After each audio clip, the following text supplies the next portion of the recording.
بسم اللہ الرحمن الرحیم۔ تمام تعریف اس اللہ کے لیے جو عالمین کا رب ہے، اور درود و سلام ہو محمد و آل محمد علیہ السلام پر۔ ناظرین سلام علیکم، آپ کا میزبان حسن آصف ایک بار پھر سے حاضر ہوں special topic, special series the truth of religion کے حوالے سے۔ ناظرین جیسا کہ آپ کو معلوم ہے، یہ ہمارا سیکنڈ ایپیسوڈ ہے، اور پچھلے ایپیسوڈ میں جن سوالات کے جوابات آپ تک پہنچائے وہ یقیناً قابل غور بھی تھے اور قابل تعریف بھی تھے۔ اس ایپیسوڈ میں ہم بات کریں گے عبادت کے سلسلے سے، یعنی جب تک کہ ہم کو معرفت الہی نہیں ہوگی، جب تک ہم توحید کو نہیں پہچانیں گے، تب تک ہم کسی بھی عمل پر پیرا نہیں ہو سکتے۔ یقیناً عبادت کا سلسلہ یہیں سے کہ ہم جب تک خدا کو نہیں پہچانیں گے، آخر خدا ہے لیکن دکھائی نہیں دیتا۔ شاید کسی نے یہ بات بھی پوچھی کہ اگر خدا نہیں دکھتا ہے تو اس کی کیا دلیل ہو سکتی ہے، تو کسی نے یہی کہا کہ ہم سانس لیتے ہیں، ہوا ہے لیکن ہمیں دکھائی نہیں دیتی، ہم زندہ ہیں، اس بات کی دلیل ہے کہ وہی ایک ہے جو ہم سب کو پال رہا ہے۔ تو آئیے ہم اپنے اس ایپیسوڈ کو آگے بڑھاتے ہیں، اور سب سے پہلے استقبال کرتے ہیں ڈاکٹر رضا عباس صاحب کا۔ سر السلام علیکم۔ وعلیکم السلام۔ سر بلا تاخیر پچھلے ایپیسوڈ کی طرح اس بار بھی میں چاہوں گا کوشچن سے ہی شروعات کروں کہ اسلام کا، یعنی یا یوں کہیں کہ اسلام میں عبادت کا کیا نظریہ ہے، یہ خاص کر ہمارے ناظرین کو بتائیں۔ دیکھیے، عبادت لفظ کس چیز سے بنا ہے؟ اس کا جو روٹ ورڈ ہے عربی میں وہ عین با دال، یعنی عبد، تو بندہ، بندگی، عبادت یعنی بندگی۔ بحیثیت بندہ ہونے کے جو کچھ فرائض ہم پر آ رہے ہیں ان کو ادا کرنے کا نام عبادت ہے۔ ماشاءاللہ۔ ٹھیک ہے، دیکھیے ہمارا رشتہ اس سے کیا ہے؟ وہ خالق، ہم مخلوق، بے شک، وہ معبود، ہم عبد۔ جی، تو دونوں کے کچھ فرائض ہیں، بے شک، مخلوق کے بھی کچھ فرائض ہیں، خالق کے بھی کچھ فرائض ہیں۔ خالق پر ضروری ہے کہ اس نے ہم کو پیدا کیا تو وہ ہماری ہدایت کا انتظام کرے۔ بے شک، اگر وہ ہدایت کا انتظام نہیں کرتا تو اس نے پیدا کیوں کیا ہم کو؟ اور مخلوق کے لیے ضروری ہے کہ جب وہ اپنے رب کو پہچان لے تو پھر اس کی عبادت کرے، یعنی وہ ان فرائض کو ادا کرے کہ جو بحیثیت بندہ ہونے کے اس کے اوپر ہوتی ہیں۔ بالکل۔ تو اب عبادت دو طرح کی ہیں، ایک ہے کانشس عبادت اور ایک ہے انکانشس عبادت۔ بہت سی یعنی جو ہے پرندوں کا چہچہانا، پرندوں کا اپنے وقت کے اوپر، یعنی آپ یہ دیکھیں کہ ایک اعتبار سے پورا یونیورس عبادت کر رہا ہے۔ کیوں؟ کیونکہ پورا یونیورس اللہ کے بنائے ہوئے اصول پر چل رہا ہے، قوانین پر چل رہا ہے۔ تو جب قوانین کے اوپر چل رہا ہے تو یعنی اللہ کے سامنے سرنڈر کیے ہوئے ہیں، تو یہ سرنڈر جو ہے وہ عبادت ہے۔ پھر جانداروں کی، حیوانات کی عبادت یہ ہے کہ وہ اس کے بنائے ہوئے اصولوں کے اوپر زندگی گزار رہے ہیں۔ صبح کے وقت چڑیوں کا چہچہانا ان کی عبادت ہے۔ لیکن اب انسان اس سے بلند تر ہے، وہ صرف یہ نہیں کہ وہ جو ہے وہ جب رزق کے لیے نکلے تو وہی عبادت ہے، بلکہ اس کے لیے فارمل عبادت کے بھی اصول بیان کیے گئے ہیں نا، کہ ایک عبادت یہ ہے کہ تم ہمارے ساتھ مقدس نیت کے ساتھ کھڑے ہو جاؤ، ہے نا، رکوع انجام دو، سجدہ انجام دو، قیام کرو، ایک یہ عبادت ہے۔ پھر ایک یہ عبادت ہے کہ تم جو ہے وہ صاحب جو ہے وہ ایک مہینہ ایسا ہے کہ جس میں تم کھاؤ پیو نہیں۔ پھر ایک عبادت یہ ہے کہ تم اپنی جیب سے اللہ کی مخلوق کے لیے کچھ نکال کے دے سکو، ہے نا، تاکہ تم یہ مانو کہ اس معبود نے یہ کہا ہے کہ تمہاری جو کمائی ہے وہ صرف تمہاری نہیں ہے، اس میں کمزور بندوں کا کچھ حق بھی ہے، وہ حق ماننے کے لیے تیار ہو جاؤ۔ پھر ایک عبادت یہ ہے کہ تم اپنی زندگی میں ایک مرتبہ جو ہے وہ خانہ کعبہ کا سفر کرو اور وہاں پر کچھ عبادتیں انجام دو، جس کو حج کہا جاتا ہے۔ تو یہ الگ الگ طرح کی عبادتیں ہیں۔ یہ عبادتیں کیوں ہیں؟ یہ عبادتیں صرف اس لیے ہیں دو چیزوں کی، یا ایک تو یہ کہ تم اللہ کا جو قرض ہے تمہارے پر تم وہ ادا کر سکو، اور دوسرا یہ کہ معاشرے کا جو قرض تمہارے پر ہے تم اس کو ادا کر سکو، ہے نا۔ اپنے رب کو پہچاننے کے بعد دوسرا سب سے بڑا جو فرض اس کے پہ عائد ہوتا ہے کہ وہ اس کی عبادت کرے، ہے نا۔ اور عبادت کے معنی ہے اس کے احکام کے آگے سر کو جھکا دینا، ٹھیک ہے نا۔ مگر جتنی فارمل عبادتیں ہیں وہ فارمل عبادتیں اسی لیے ہیں. دیکھیے اللہ کو یاد کرنا تو ہر لمحے ضروری ہے, لیکن یہ فارمل عبادتیں یہ ہیں کہ جن میں ذکر الہی کے ساتھ ساتھ آپ کی اور معاشرے کا ویلفیئر پوری طرح سے چھپا ہوا ہے. میں نماز کی مثال دیتا ہوں تاکہ بات بالکل واضح ہو جائے کہ نماز کے مختلف یعنی پوسچرز ہیں, قیام, رکوع, سجدہ, ہے نا. یہ قیام اور رکوع سجدہ آج کل بہت سے لوگ ہیں جو کہنے لگے کہ صاحب اس سے جو ہے بہت اچھی ایکسرسائز ہوتی ہے. ہم بھی اس کو منع نہیں کرتے, لیکن یہ ایکسرسائز ہے, مگر اس ایکسرسائز کے ساتھ آپ کو ایک مقدس نیت کرنی ہے, قربتاً اللہ, اس کی قربت کے لیے. اور اس کی قربت کیسے حاصل ہوگی کہ کہا گیا کہ تم صفوں میں کھڑے ہو جاؤ. اب جب صفوں میں کھڑا ہوا انسان تو یہ معاشرہ ہے, ایک بادشاہ ہے, بغل میں غلام ہے, بغل میں بزنس مین ہے, اس کے بغل میں فقیر ہے, اور وہ سب ایک صف میں کھڑے ہوئے ہیں. اور اگر کہیں اس صف بندی میں اس کے سوشل اسٹیٹس کی وجہ سے آگے پیچھے کیا گیا تو سمجھ لیجئے کہ وہ نماز ختم, بے شک نماز اس کی گئی, اب اس کی نماز کا کوئی فائدہ نہیں ہے. تو قدرت اس نماز کے ذریعے ہمیں سوشل ایکویلٹی اور سوشل جسٹس کا سبق پڑھانا چاہتی ہے کہ اس طرح سے تم کھڑے ہو جاؤ, اور تاکہ اس کے سامنے تمہیں معلوم ہو جائے کہ اس کے سامنے سب برابر ہیں. تو سب سے پہلا یہ سبق آپ کو پڑھا دیا گیا. اس کے بعد آپ کو ایک نیت کرائی گئی کہ قربتاً اللہ, اب یہ جو میں کرنے جا رہا ہوں یہ اللہ کے لیے کرنے جا رہا ہوں. اس کے بعد آپ رکوع کریں گے, سجدہ کریں گے, اس کے جو فوائد ہیں وہ بالکل سامنے کے ہیں. آپ کو معلوم ہے کہ سجدے کے لیے یہ کہا گیا کہ جب آپ سجدہ کرتے ہیں تو یہ واحد جسم کی ایسی شکل ہے, ایسا پوسچر ہے کہ جہاں آپ کے قلب سے نیچے آپ کا ہیڈ ہوتا ہے. سبحان اللہ. دیکھیے جب آپ کھڑے ہوتے ہیں تو آپ کا سر اوپر ہوتا ہے اور قلب نیچے ہوتا ہے. تو ہو سکتا ہے کہ دماغ کی باریک رگوں تک خون نہ پہنچ سکے. جب آپ لیٹ جاتے ہیں تب بھی ایٹ لیسٹ آپ کا سر اکثر اوپر ہی ہوتا ہے نا, اوپر ہوتا ہے. لیکن جس وقت آپ سجدہ کرتے ہیں تو دماغ کی باریک رگوں تک گریوٹی کے ذریعے سے وہ خون پہنچ جاتا ہے جو عام طور پہ نہیں پہنچ پاتا.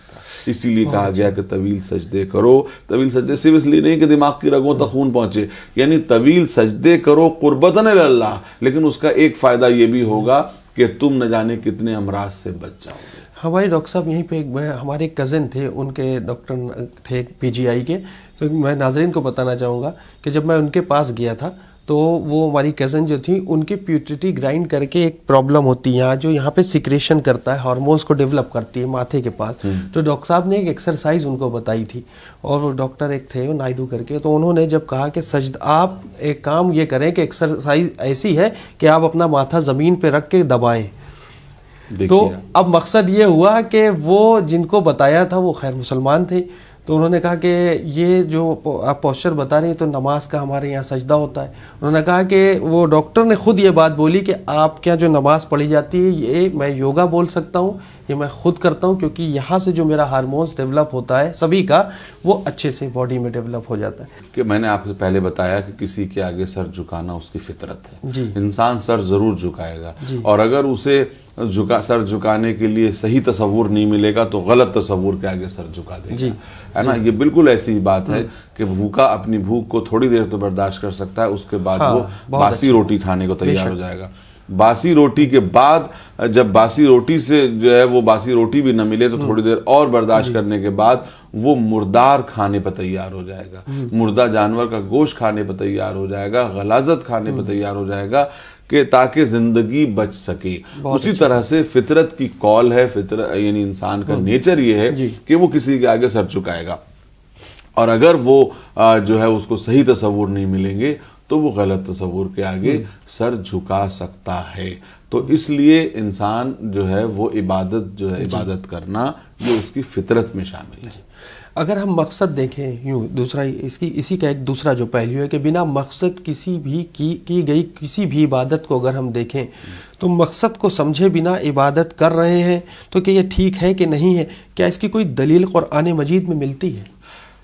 قرآن نے ہر عبادت کا مقصد بیان کیا ہے. مثلا ان الصلاۃ تنہی عن الفحشاء والمنکر, نماز برائیوں بے حیائیوں سے روک دیتی ہے.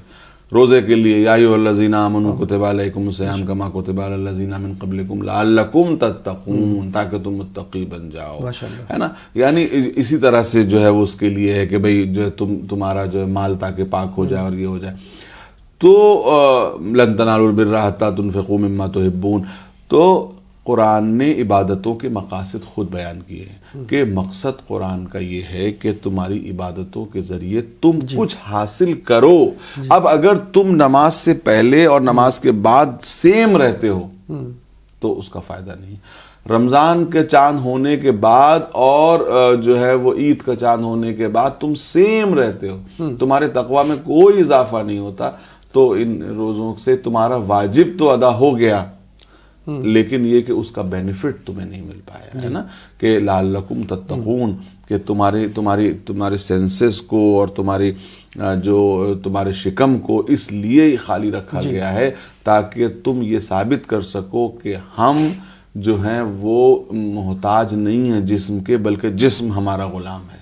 ہم جسم کے غلام نہیں ہیں، ہم پیٹ کے غلام نہیں ہیں، ہم زبان کے غلام نہیں ہیں، ہم ضرورتوں کے غلام نہیں ہیں. ہم روک سکتے ہیں اور ان کے ذریعے سے تمہارے اندر کچھ کوالٹیز پیدا ہو جائیں، وہ نہیں ہو پائیں. اسی طریقے سے مال کا کہا گیا کہ بھئی تم یہ مال جو دے رہے ہو تاکہ تمہارے اندر محبت پیدا ہو جائے، لوگوں کی محبت، سوشل رسپانسبلٹی کا احساس پیدا ہو جائے، تاکہ جو مال تم نے اپنے پسینے سے کمایا ہے، اپنے پیشانی کے پسینے سے کمایا ہے، خون پسینہ ایک کر کے کمایا ہے، وہ تم دوسروں کو دینے پہ تیار ہوتے ہو کہ نہیں ہوتے ہو؟ جب تم دوسروں کو دو گے تو تمہارے اندر یہ احساس پیدا ہوگا کہ ہم نے سماج کے قرض کو تھوڑا بہت کہیں نہ کہیں ادا کیا. یا حج کا معاملہ کہ حج پہ جب تم جا رہے ہو تو اس کو تم کیسا سفر سمجھ رہے ہو؟ ٹورزم کا سفر سمجھ رہے ہو، پکنک کا سفر سمجھ رہے ہو، یا جو ہے وہ دنیا سے دین کا سفر سمجھ رہے ہو، یا ایک اپنا اسپرچول سفر سمجھ رہے ہو؟ اسپرچول جرنی ہے کہ تم جا رہے ہو اپنے ماں باپ بیوی بھائی بہن سب کو پیچھے چھوڑ کے اللہ کے لیے، اور وہاں جانے کے بعد جیسے امام نے سوال کیا تھا کسی سے کہ تم نے جب طواف کیا تو تم نے محسوس کیا کہ اللہ اسی طرح سے تمہاری زندگی کا محور ہے اور تمہاری زندگی اس کے چکر لگا رہی؟ کہا یہ تو نہیں محسوس کیا. تو کہا کہ جب تم نے کنکری ماری تو کیا جو ہے وہ اپنے اندر کے شیطان پر بھی ایک آدھ کنکری ماری؟ تو کہا کہ وہ تو نہیں ہو سکا ہم سے. تو جب جو ہے وہ میدان مینا میں قربانی دی تو اس وقت اپنی خواہشات اور اس کی بھی جو ہے وہ اپنی ہوا و ہوس کی قربانی بھی پیش کی کہ نہیں پیش کی؟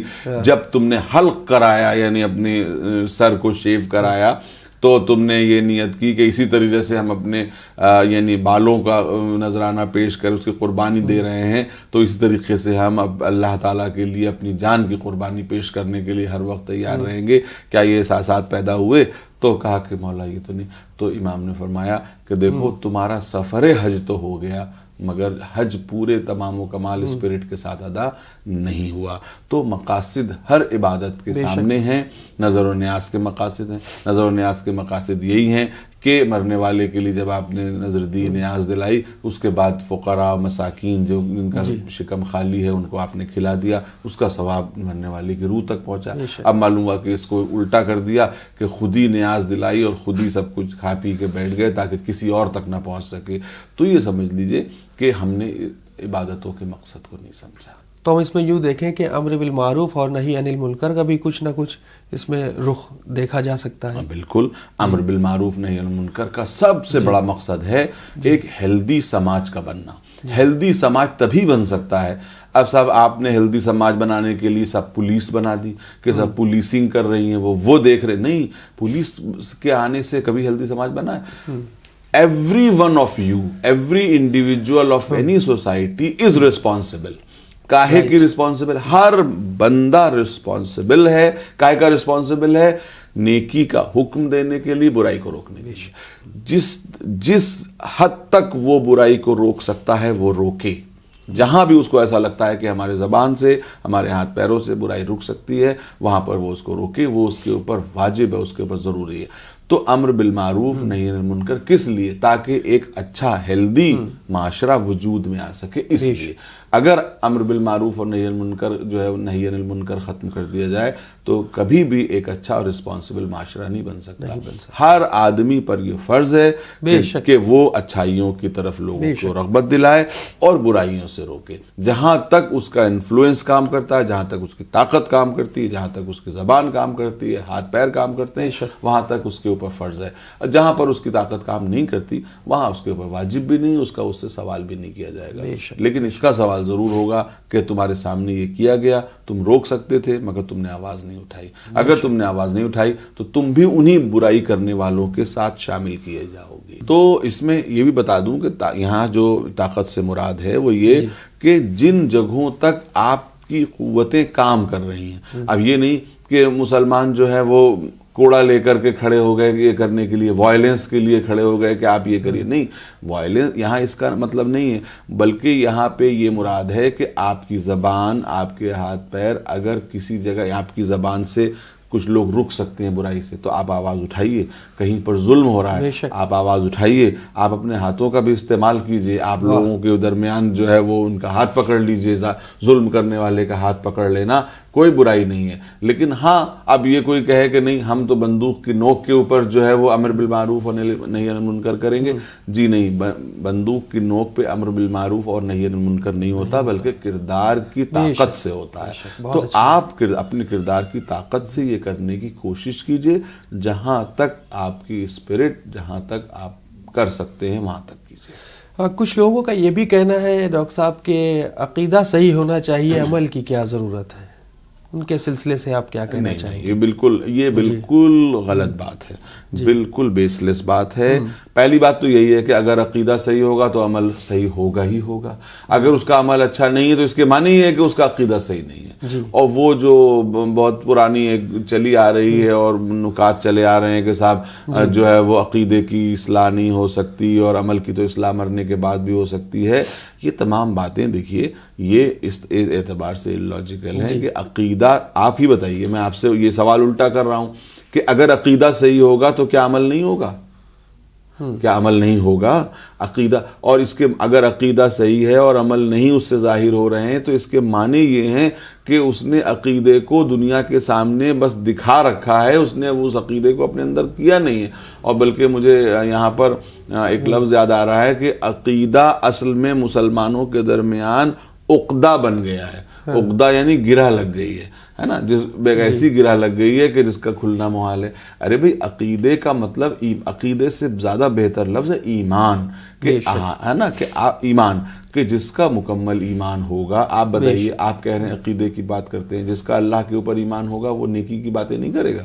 اور یہ بتائیے کہ اللہ پہ ایمان بھی رکھ رہا ہے، رسول اللہ پہ بھی ایمان رکھ رہا ہے، اس کی کتاب پہ بھی ایمان رکھ رہا ہے اور ان کا کہا ہوا کچھ نہیں مان رہا ہے، تو اس کے یہ معنی ہے کہ اس کا عقیدہ بھی بیکار ہے. بے شک، وہ کچھ کسی کام کا نہیں. ہر وہ پیڑ پھل دے گا کہ جس کی جڑیں زمین کے اندر سے جو ہے وہ غذا لے رہی ہوں گی. اگر جڑیں ہی نہیں ہوں گی تو پھل نہیں آئیں گے. تو اگر کسی انسان سے اچھائی کے پھل نظر آ رہے ہیں، اس کے معنی یہ کہ اس کا ایمان صحیح ہے. اور اگر اس کے پھل نظر نہیں آ رہے ہیں تو آپ یہ مان لیجئے کہ اس کا ایمان بھی درست نہیں ہے، اس کے ایمان اور اس کے کانسیپٹ صحیح نہیں ہیں، اس کے کلیئر نہیں ہیں. تو یہ بات ہم اس سرے سے مانتے ہی نہیں کہ عقیدہ صحیح ہوگا اور عمل نہ ہو تو کوئی بات نہیں ہے. ہم یہ مانتے ہیں کہ اگر اس سے اچھے اعمال نہیں ظاہر ہو رہے ہیں، اس سے انسانیت نہیں ظاہر ہو رہی ہے، اس سے ایک سچے مسلمان کی خصوصیات ظاہر نہیں ہو رہی ہیں، تو اس کے معنی یہ ہے کہ اس کا عقیدہ بھی غلط ہے. یعنی آپ کا یوں کہنا ہے کہ عقیدے کے اچھے ہونے کی دلیل یہ ہے کہ پہلے ہمیں عمل صحیح کرنا ہوگا، عمل پیرا ہونا ہوگا، پھر عمل اس عقیدے کا اظہار ہے. جی، ایمان تو نظر نہیں آ رہا ہے، شک، عقیدہ تو نظر نہیں آ رہا ہے، اس عمل سے ہی تو ظاہر ہوگا کہ یہ عقیدہ اس کا اچھا ہے. بس زبان سے جو کہہ دے میرا ایمان یہ ہے، میرا عقیدہ یہ، بس وہ آپ مان لیں گے؟ نہیں، اس ایمان کی دلیل عمل صالح ہے. بے شک، بے شک، بہت اچھی بات. عمل صالح اس ایمان کا پھل ہے، اس کی دلیل ہے. اگر وہ پھل ظاہر نہ ہو تو سمجھ جائیں گے کہ اس میں جو ہے وہ کمی ہے، اس کے اندر بیماری ہے، اس کے اندر مرض ہے اور اس کا ایمان صحیح نہیں ہے. بہت اچھی بات. تو قرآن مجید کی بھائی قرآن نے جگہ جگہ آمنو وعملوا الصالحات ایک ساتھ کہا ہے، کہیں پہ آمنو کہہ کے رک نہیں گیا بلکہ آمنو وعملوا الصالحات، آمنو وعملوا الصالحات، کہ ایمان، اور کسی بھی جگہ پر جو ہے وہ ایمان کے ساتھ کہیں نہ کہیں کسی نہ کسی ایکشن کو جوڑا گیا. اے ایمان والو سچوں کے ساتھ ہو جاؤ، اے ایمان والو تم یہ کرو، اے ایمان والو تم پورے کے پورے جو ہے وہ دین میں داخل ہو جاؤ. یعنی ہر بات ایمان کے ساتھ کسی نہ کسی عمل کو مشروط کیا گیا ہے کہ تمہارا ایمان کسی عمل کے ظاہر ہونے سے ہی ناپا جائے گا، صرف زبان سے کہہ دینے سے کچھ نہیں کہا جائے گا. وَالْعَصْرِ إِنَّ الْإِنسَانَ لَفِي خُسْرٍ، تمام انسان گھاٹے میں ہیں، إِلَّا الَّذِينَ آمَنُوا وَعَمِلُوا الصَّالِحَاتِ، صرف ان لوگوں کے جو ایمان لائے اور عمل صالح کیے. تو ایمان لائے اور عمل صالح کی، یہاں پہ یہ تو نہیں ہے کہ إِلَّا الَّذِينَ آمَنُوا کہ بس وہ لوگ جو ایمان لے کے آئے، کیونکہ ایمان لے کے آئے، ایمان لائے، تو ایمان لانے کی دلیل کیا ہے؟ عمل الصالحات، کہ انہوں نے نیک عمل انجام دیے. تو یہ بالکل دلیل قابل قبول نہیں ہے کہ عقیدہ درست ہو عمل نہ ہو تو کوئی بات نہیں، بلکہ اس کا الٹا یہ ہے کہ اگر عقیدہ ہے تو عمل ضرور ظاہر ہوں گے، اور اگر عمل ظاہر نہیں ہو رہے ہیں اس کے معنی عقیدہ ہی صحیح نہیں ہے. بے شک. بہت بہت شکریہ ڈاکٹر صاحب، اجازت لینا ہوگی، انشاءاللہ ہم پھر 3rd ایپیسوڈ میں حاضر ہوتے ہیں. ناظرین، آپ کو ہمارا یہ ایپیسوڈ کیسا لگا؟ آپ اپنا فیڈ بیک ہمیں winislam@gmail.com پر ضرور سینڈ کریں، اور یاد رکھیں کہ ہمیں جس طریقے سے جو ڈاکٹر صاحب نے عبادت کا طریقہ، جو سلیقہ ہمیں بتایا، معرفت خدا بتائی، جو قرآن مجید کی آیات بتائیں، ہمیں انہی سب چیزوں پر غور و فکر کرنا ہے، تبھی ہم زندگی میں کامیاب بھی ہیں اور کامران بھی ہیں. فی الحال ہمیں اور ڈاکٹر صاحب کو اجازت دیں، انشاءاللہ ہم پھر حاضر ہوتے ہیں 3rd ایپیسوڈ میں دی ٹروتھ آف ریلیجن کے حوالے سے. دیکھتے رہیں چینل ون. شکریہ، خدا حافظ.